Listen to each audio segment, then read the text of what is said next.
8장 1절이죠. 일곱째 인을 떼실 때에 하늘이 반 시간쯤 고요하더니 내가 보매 하나님 앞에 일곱 천사가 서 있어 일곱 나팔을 받았더라. 여기서 드디어 이제 일곱째 인을 떼시면서 나팔 심판을 받은 게 됩니다. 항상 보면은 마지막 일곱째 인을 떼시면서 일곱 나팔 되고 일곱 나팔 때 나팔 불 때 일곱 계절 심판이 바로 시작돼요. 연결되어 않습니다. 그러니까 7년 동안 모든 이 심판은 환란기는 연속돼서 나온 것이지 쉴 틈이 없다는 뜻이 돼요. 여기서 일곱째 인을 떼실 때 하늘이 반 시간쯤 고요하더니 내가 보매 하나님 앞에 일곱 천사가 서 있어 일곱 나팔을 받았더라. 하나님께서 일곱째 인을 떼실 때 하늘이 반 시간쯤 고요하더라. 이는 반 시간쯤 고요하다는 것은 잠깐 동안 고요하다 이 뜻이래요. 왜냐하면은 이 땅에 이제 나팔을 불어서 마귀로부터 이 땅을 다시 회복할 그때가 되면은 이제 회복해서 인간에게 다시 줘야 돼요. 그래서 인간이 다 이 땅을 다스린 것이 천년왕국이요. 그래서 마귀가 없는 세상, 하나님께서 왜 이 천년왕국이 필요했을까? 이런 생각 해본 적이 있습니다만은, 왜냐하면은 우리가 첫 번 실패를 했어요. 에덴 동산을 만드시고 하나님과 함께 사는 것이 무엇인가를 우리한테 알려주시겠어요. 에덴 동산을 만들었는데 이제 첫 번째 사람이었던 첫 아담이 마귀에게 시험에서 넘어가 버렸고, 마귀의 활동에서 넘어가 버렸고, 결국 거기서 실패한 거죠. 인간들 실패한 거죠. 그래서 하나님께서 천년왕국을 만드셔서 바로 에덴 동산 하나님과 함께 사는 것은 이런 것이다 하고 다시 한번 이 땅에 그 계획을 펼치는 것이 바로 마귀를 완전히 잡아서 무정에 가다 놓고, 그리고 이 땅을 예수님이 직접 오셔서 하나님 오셔서 우리를 다스리는 천년왕국이 된다는 것은 에덴 동산을 다시 회복시키고 이 땅에서 에덴 동산 이런 것이다 우리한테 알려주시는 것이 아닌가 이런 생각 해봤습니다. 그러나 이제 일곱째 인을 다 뗀 다음에 나팔을 심판을 불어서 결국은 일곱째를 다 떼니까는 마귀에게 정죄가 되죠. 너희가 불법으로 이 땅을 네가 접수했다. 그래서 이건 너희가 내놓으라 하면서 마귀로부터 이 땅의 권세를 다시 받아가지고 이제 사람에게 주게 되니까는 마귀는 빼앗기지 않으려고 발버둥 치게 됩니다.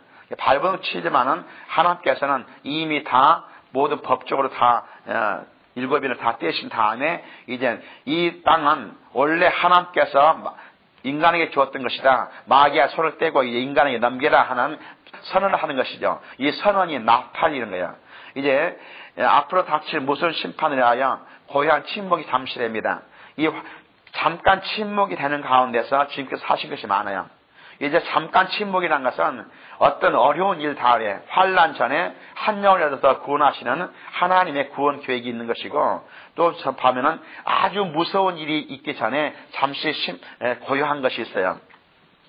그래서 잠시 동안 반 시간 동안 고요하더라. 이 말은 내가 느낄 수 있어요. 앞으로 얼마나 큰 심판이 올 것인가. 이 심판이 와서 마귀를 완전히 이제 때려 부실 때, 이제 있을 때 그 전에 하나님께서 계획한 일들 하나씩 이렇게 이루기 위해서라도 잠시 고요한 시간이 있습니다. 나팔의 의미는 뭐냐 하면은 여리고성을 점령할 때 마지막에 환호성을 부리고 나팔을 불자마자 여리고성이 저절로 무너진 거예요. 이게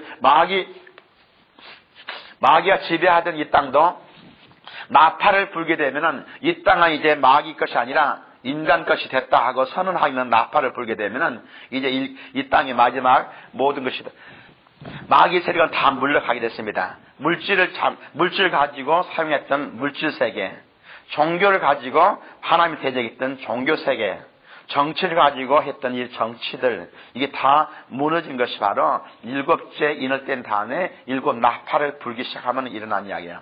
오늘은 일곱 나팔 중에서 이제 첫째 나팔부터 계속해서 나오는 겁니다. 여기 8장 3절부터 5절에는 또 다른 천사가 와서 제단 곁에 서서 금 향로를 가지고 많은 향을 받았으니 이는 모든 성도의 기도와 합하여 보좌 앞 금 제단에 드리고자 합니다. 향연이 성도의 기도와 함께 천사의 손으로부터 하나님 앞으로 올라가는지라. 천사가 향로를 가지고 제단의 불을 담아다가 땅에 쏟으며 우레와 음성과 번개와 지진이 나더라. 여기 또 다른 천사가 있었다. 그러면 또 다른 천사는 무엇일까 하는 생각을 많이 해봅니다. 예, 또 다른 천사가 있는데 천사는 다른 것이 아닙니다.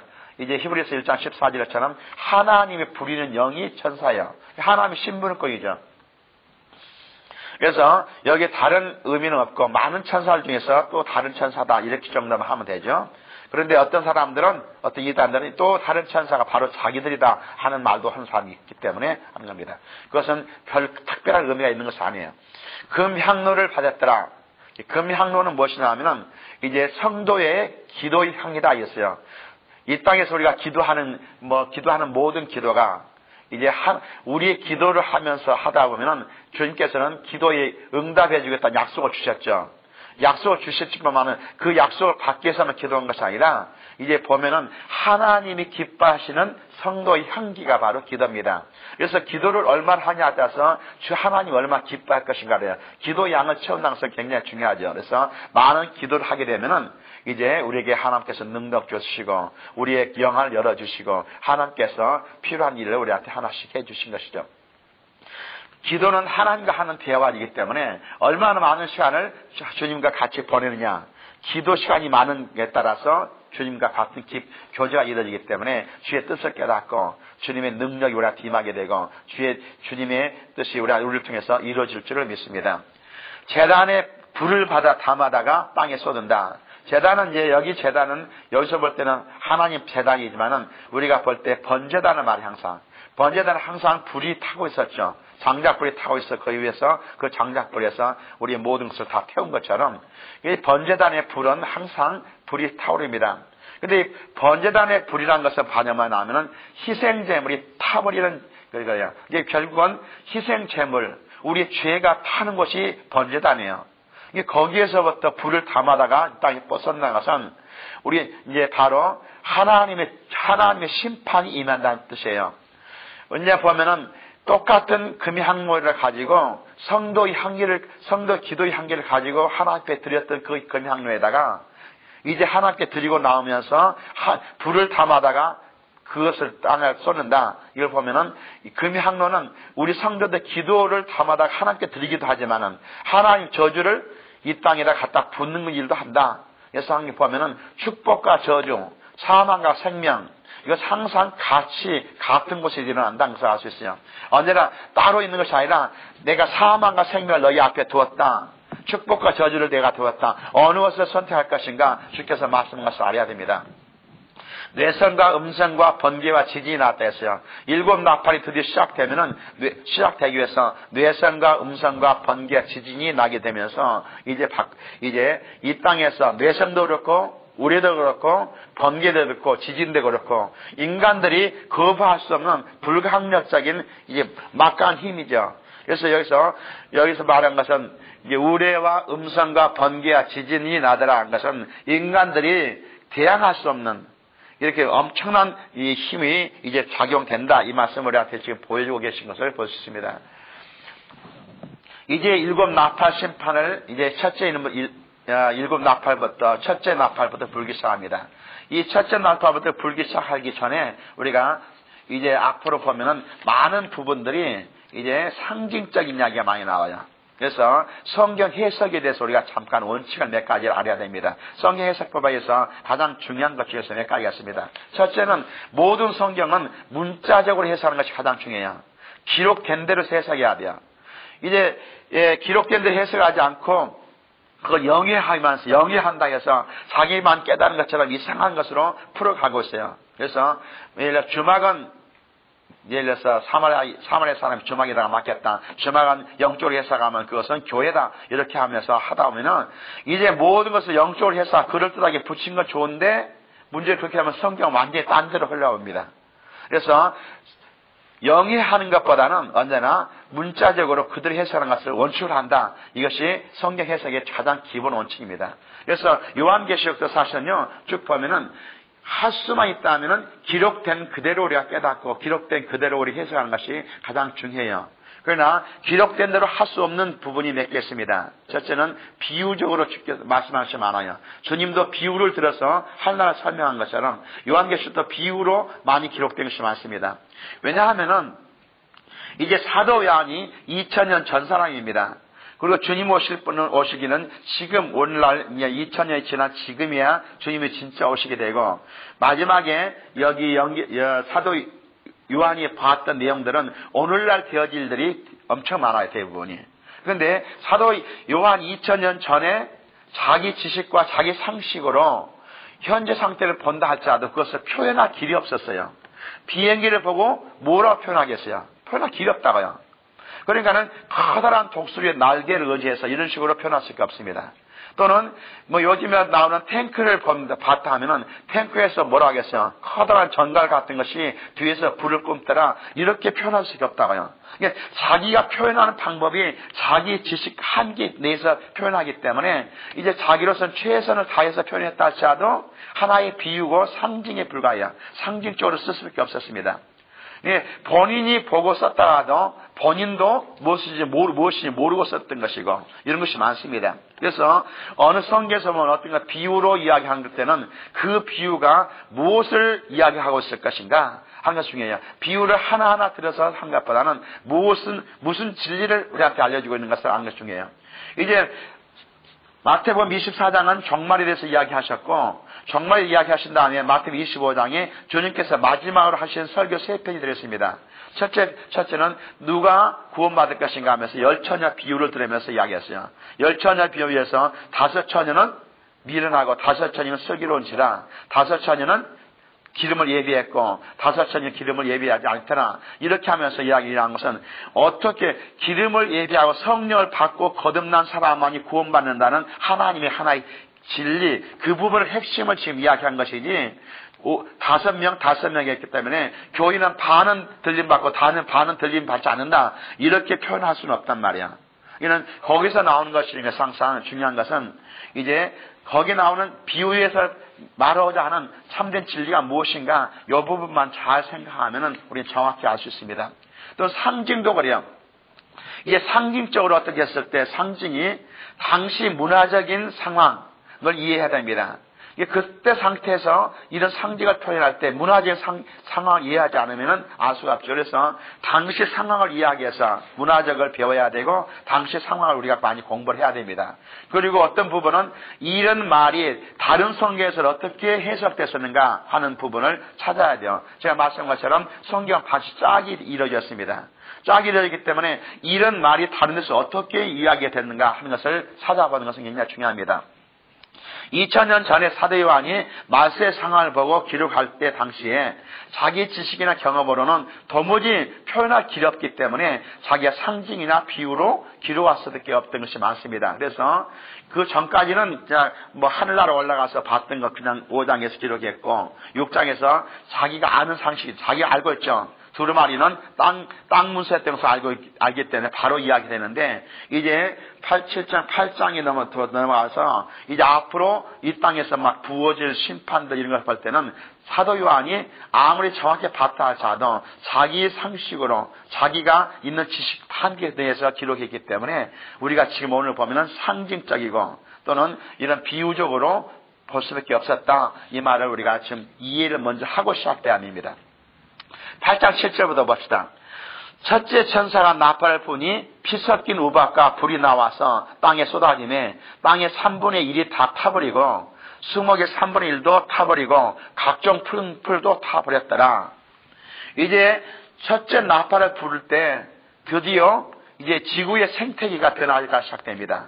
이제 심판이 시작되면 지구 생태계가 변화되죠. 피 섞인 우박과 불 이런 것이 떨어지면서 3분의 1이 타버렸더라 하는 거죠. 그래서 어떻게 과연 지금 이분이 무엇을 보고 그것을 그렇게 기록했을까? 피 섞인 우박과 불이 하늘에서 또 쏟아지더라. 무엇을 보고 지금 했을까? 우리는 한번 좀 상상을 해볼 필요가 있습니다. 피 섞인 우박과 불이 땅에 떨어졌다. 그것이 떨어지자마자 땅은 그냥 완전히 땅 이 세계 전체가 3분의 1이 타버렸더라. 무엇을 가지고 그렇게 했을 것인가 하면은 뭐 여러 가지 상상해 볼 수 있습니다. 그러나 지금 오늘 보면은 원자폭탄 같은 거, 수소폭탄이 떨어졌지 않을까, 떨어졌던 것을 보고 기록하지 않았을까. 그래야만 그 세계 한꺼번에 타버리는 이런 역사가 일어나는 것이지 않겠는가, 이렇게 생각할 수 있습니다. 또는 문자 그대로 하늘에서 불이 쏟아질 수도 있다. 유황불이 쏟아질 수 있었다. 왜냐하면 소돔과 고모라에 유황불이 분명히 쏟아졌습니다. 그래 타버린 것처럼 이 땅도 그렇지 않을까. 유황불이 그냥 어떻게 쏟아질 것인가는 지금 오늘날 많은 과학자들도 이야기합니다. 태양의 흑점이 폭발하게 되면은 이 땅은요, 지금 현재 우리가 평균 이제 100도 미만에, 화실로 100도 미만에서 우리가 이렇게 온도를 유지되고 있는데, 이 온도라는 것은 수만 도에서부터 수만 도 이상이 있어요. 수십만 도도 있다고요. 그런데 이 땅에서 우리가 살 수 있는 온도는 화실로는 0도에서부터 100도 사이에 살 수 있어요. 인간이 살 수 있는 것은. 물론 그 너머도 극한적인 다른 보호막을 통해서 살 수 있겠지만은 일반이 살 수 있는 것은 화실 0도에서 100도까지가 살 수 있는 그런 한계선이기 때문에, 만약에 태양 흑점이 폭발된다면은 그것이 이 땅에 얼마나 영향을 끼치는가. 지금 예를 들어서 한 70도, 80도, 화실로 하면 20도 정도에서 서실로 한 20도 정도가 우리 살기 좋은 땅인데, 태양 흑점이 폭발되면 이 땅은 500도, 1000도만 금방 올라가 버립니다. 이것이 바로 이렇게 돼서 유황불이 쏟아진 것처럼 보지도 않겠는가, 이렇게 표시도 할 수 있습니다만은, 또는 그때 당시에 지구 축이 흔들리고 천재지변이 일어날 수도 있다는 것을 우리는 상상해야 됩니다. 이제 드디어 이 땅의 심판이 시작됐기 때문에 하나님의 심판이 다시 세상을 다시 만드는 이런 심판이에요. 노아 항소 때 비를 그냥 40주야를 내가지고 이 땅에 있는 모든 기식하는 숨쉬는 모든 것을 다 죽여버린 것처럼 이 땅을 완전히 멸망시키는 이런 심판이라고 생각한다면은, 이건 첫째 나팔부터 시작해서 이 나팔 심판이 얼마나 무섭다는 것을 우리한테 알려주고 있습니다. 둘째 나팔 심판 8절부터 9절입니다. 둘째 천사가 나팔을 보니 불붙는 큰 산과 같은 것이 바다에 던져지네, 바다의 3분의 1이 피가 되고 바다 가운데 생명 가진 피조물들의 3분의 1이 죽고 배들의 3분의 1이 깨지더라. 불붙는 큰 산과 같은 것, 이거 과연 무엇을 보고 이분이 기록했을 것인가? 역시 다 같아요. 이제 오늘날 되어지는 우주 전쟁을 본다면 그건 얼마든지 이해가 될 수 있는 이야기입니다. 핵무기가 핵폭탄이 바다에 떨어진다면 바다는 금시에 바다의 모든 것은 다 피가 되고 맙니다. 여기서 말하는 것은 바다의 3분의 1이 피가 되고, 그래서 바다에 있는 모든 생물도 한꺼번에 죽게 되죠. 바다 가운데 생명 가진 피조물들이 3분의 1 죽게 되고, 그래서 바다가 이렇게 완전히 피가 되고 죽게 되고 배도 다 없어지더라. 어떤 것은 핵무기나 우주 전쟁이 있었던 것을 기록했을 것이다, 이렇게 상상해 볼 수 있습니다. 그리고 또 어떤 성경학자는 바다에 떨어질 커다란 운석이라고 한 사람도 있어요. 그래서 운석이 아무리 크게 떨어진다 했지만은 그렇게 될 것인가 할 때 아마 불보는 큰 산과 같은 것들이 떨어졌다 하는 것은 우주 전쟁을 말하지 않겠는가, 이런 이야기 나오고요. 셋째 나팔이 불 때요, 8장 10절부터 11절에는 바다가 아니라 물에 대해 심판이 됩니다. 셋째 천사가 나팔을 보니 횃불같이 타는 큰 별이 하늘에서 떨어져 강들의 3분의 1과 여러 물샘에 떨어지니 이 별 이름은 쑥이라, 쓴 쑥이라. 물의 3분의 1이 쓴 쑥이 되매 그 물이 쓴 물이 되므로 많은 사람이 죽더라. 여기에 횃불 같은 것이 하늘에서 올라가서 떨어졌더라. 사도 요한이 있었을 때는요, 예를 들어서 지금 우리가 요즘에 하고 있는 폭죽놀이, 불꽃놀이도 보지 못하고 상상 못했던 거예요. 조그만 불꽃 하나도 조그만 것이 올라가서 거기서 불을 내리며 떨어진 것만 보더라도 그런데, 지금 오늘 우리가 예를 들어서 미사일을 보든지 아니면 포를 보든지 이런 것을 볼 때 그가 봤을 때는 기껏 해봤자 이렇게 횃불같이 큰 불이 타는 것이 하늘에 올라가서 쏟아졌다, 이 정도밖에 표현을 못할 것이다. 이건 우리가 충분히 할 수 있는 것이죠. 이런 요즘에 있는 무기들, 미사일이라든지 어떤 폭탄이라든지 이런 것을 상상해 보십니다. 만약에 이것에 이제 핵폭탄이 지금 이 땅에 얼마나 많이 오릅니다. 전 세계를 몇 번씩 수백 번을 죽이고 남을 만한 핵폭탄이 지금 곳곳에 재진해 있는데, 이제 마지막에 이런 것이 서로 싸우게 된다면 어떻게 될 것인가? 근데 이게 떨어진다면은 물의 근원이 이제 떨어지게 되고 강물에 쏟아지게 되고, 물이 쓴속이 돼서 이 많은 핵폭탄이 떨어진 다음에 여기 떨어진 그 물이 오염돼서 그 물을 마시는 사람마다 다 죽게 돼 있다. 이것은 우리가 충분히 알 수 있습니다. 지금부터 나온 것들은 하나 상상력에 우리는 불과하고 그럴 것이다 밖에 안 돼요. 왜냐하면 앞으로 이루어질 것을 알기 때문에 이것을 이렇다고 표현한 것 자체는 지금 우리가 좀 어느 도단이죠. 왜냐하면 앞으로 그러나 이것은 분명히 우리가 알 수 있을 만큼 이것은 이런 것을 이야기했구나. 이런 것이 있을 것이나 하고 우리는 예측할 수 있습니다. 넷째 넷째 나팔을 불었습니다. 8장 12절에는 넷째 천사가 나팔을 보니 해 3분의 1과 달 3분의 1과 별들의 3분의 1이 타격을 받아 그 3분의 1이 어두워지니 낮 3분의 1은 비침이 없고 밤도 그러하더라. 여기에 이를 성실에 대한 심판이 이루어졌습니다. 만약에 땅의 3분의 1, 바다의 3분의 2이 파괴될 만큼 엄청난 큰 전쟁이 일어났고 핵전쟁이 일어나고 폭탄이 터지고 이렇게 됐다면요. 그 폭탄 재로 말미암아 온 하늘은 온통 먼지로 뒤덮게 됩니다. 그리고 먼지로 뒤덮게 되면은 이 먼지로 덮여서 해와 달과 별의 빛이 약해질 수밖에 없다. 이렇게 밖에 볼 수 없죠. 충분히 그런 수가 있고 만약에 그 전에 나온 것처럼 이 땅에서 화산 재만 하나 하다 화산이 이 땅을 완전히 터져가지고 세상을 덮는다 하더라도 이 땅은 이런 것이 일어납니다. 우리가 지금 노아 홍수 이후에 역사처럼은 한 500년 정도가 빙하 시대가 일어납니다. 실질적으로 역사는. 근데 그 빙하 시대가 왜 일어났는가 하는 것은 오직 한 가지요. 곳곳에서 화산이 폭발되었고 땅이 일어나면서 화산재가 하늘을 가리면서 이제 햇빛이 들어오는 것을 차단했기 때문에 지금 온도보다 수십 도가 더 낮아지면서 있던 것이 바로 빙하 시대가 실제로 일어났던 것이고 그 빙하 시대에 있었던 모든 흔적들이 지금 곳곳에 남아있고 우리가 지질학 공부하면은 이건 빙하 시대에 일어났던 일이다 우리가 알 수 있는 것이 있습니다. 그런 것처럼 만약에 해의 3분의 1, 달의 3분의 1, 별들의 3분의 1이 빛이 일었다는 것은 땅의 3분의 1, 바다의 3분의 1이 파괴될 만큼 엄청난 핵 전쟁이 일어난다든지 엄청난 전쟁이 일어나면 하늘이 온통 먼지를 뒤덮게 되고 그것은 해와 달과 별들이 빛이 약해질 수밖에 없었다. 이렇게 보는 것이 맞습니다. 이제 8장 13절에는 독수리 경고가 있습니다.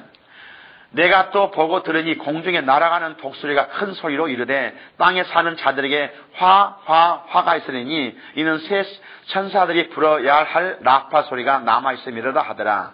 여기에 공중에 날아가는 큰 독수리가 있다고 했어요. 독수리 있는데 이 독수리를 뭘로 표현할 것인가? 그러겠죠. 그냥 독수리로 봤다 해도 관계없습니다. 천사들이 그렇게 보일 수도 있습니다. 그러나 어떻게 보면은 또 한 보면은 이제 비행기가 날아가면서 세상에 경고를 할 수 있습니다. 이제 히로시마의 원자 폭탄이 가기 전에 미국에서는 비행기 날아가면서 엄청난 비행기에서 이렇게 삐라를 뿌리면서 이제 몇 월 며칠 날 여기다가 우리가 폭탄을 던진다. 그러면 다 죽게 되니까는 빨리 피하라고 그렇게 경고를 한 적이 있습니다. 똑같이 하나님께서 이제 비행기를 통해서 이 땅에 있을 것을 예고하면서 너희가 지금이라도 회개하고 예수 믿으라고 엄청난 경고를 할지도 모릅니다. 화가 있다 하는 것을 지금 알아야 됩니다. 지금까지 일어난 것들만 하더라도 세계 3차 대전이 일어나고요. 그리고 천재 지변이 일어나고 엄청난 많은 사람들이 죽게 되는 이런 상태보다 더 무서운 심판이 앞으로 3번 더 있다는 것을 경고하는 것이에요. 그래서 얼마나 더 잔인한 심판이 있을 것인가 하는 것이에요. 첫째 화는 다섯째 나팔, 지금 넷째 나팔을 부른 다음에 다섯째 나팔을 불 때 일어난 것이고, 둘째 화는 여섯째 나팔 때 일어난 것이고, 셋째 화는 일곱째 나팔을 부르면서 일곱 배제 심판이 일어날 때 일어난 것이라고 이제 앞으로 하나씩 하나 기록됩니다. 근데 그때 얼마나 강하게 이 땅을 멸할 것인가를 우리한테 보여주고 있습니다. 그래서 하나님의 진노 심판은 문제는 하나님을 대적하고 끝까지 하나님께 돌아오지 않는 인간에게 결국 나타납니다. 이제 우리가 보면은 하나님은 이렇게 제가 먼저 말씀드리면 7년 환란을 주시는 목적 가운데 하나가 이스라엘이 회개하고 이스라엘 예수 믿고 하나님 믿게 하고 마지막 사역을 이스라엘이 하기 위해서 7년 환란의 기간을 주었고, 또 지금까지 전도를 듣고도 예수 안 믿는 사람들, 그리고 하나님 살아계신 걸 확실히 알지 못한 세상 사람들에게 회개할 기회를 주기 위해서 이제 7년 환란이나 기간이 있는 것입니다. 그런데 끝까지 하나님을 대항했던 이런 사람들에게 이제 하나님의 진노 심판이 넘어온 것을 알 수 있어요. 그래서 8장까지 보면은 우리가 이제 넷째 나팔 심판까지 일어났습니다. 넷째 나팔 심판 다음에는 다섯째 나팔 심판이 바로 우리한테 찾아올 것이고, 다섯째 나팔 심판부터 이제 여기서는 화가 있다는 첫째 화가 나오는데, 얼마나 이 땅에서 무서운 환란이 있고 인간들이 얼마나 견디기 힘들 것인가를 이제 내일 아침에 살펴보고요. 9장 1절부터 바로 시작됩니다. 그래서 우리가 볼 때 지금 이런 이제 보는 것은 순서만 정확히 알면 돼요. 일곱째 인을 다 뗀 다음에 일곱 나팔 심판이 있는 것이고, 일곱째 나팔이 마지막 불게 되면 일곱 배절 심판으로서 이제 마귀의 도성이 완전히 멸하게 되고, 이 땅 자체를 완전히 청소해버리고 이제 천년 왕국이 이 땅이 시작된다. 이것은 너무나 정확하게 요한계시록 순서대로 정확히 기록되어 있고, 왔다 갔다 할 필요 없이 그들의 해석에도 될 수 있도록 하나님께서 정확히 기록된 것을 알고, 이 책이 어렵다고 볼 필요 없으니까 그냥 이런 상태 읽어만 봐도 충분히 이해할 수 있고 우리 짐작할 수도 있고 해석할 수 있다는 것을 아시기 바랍니다.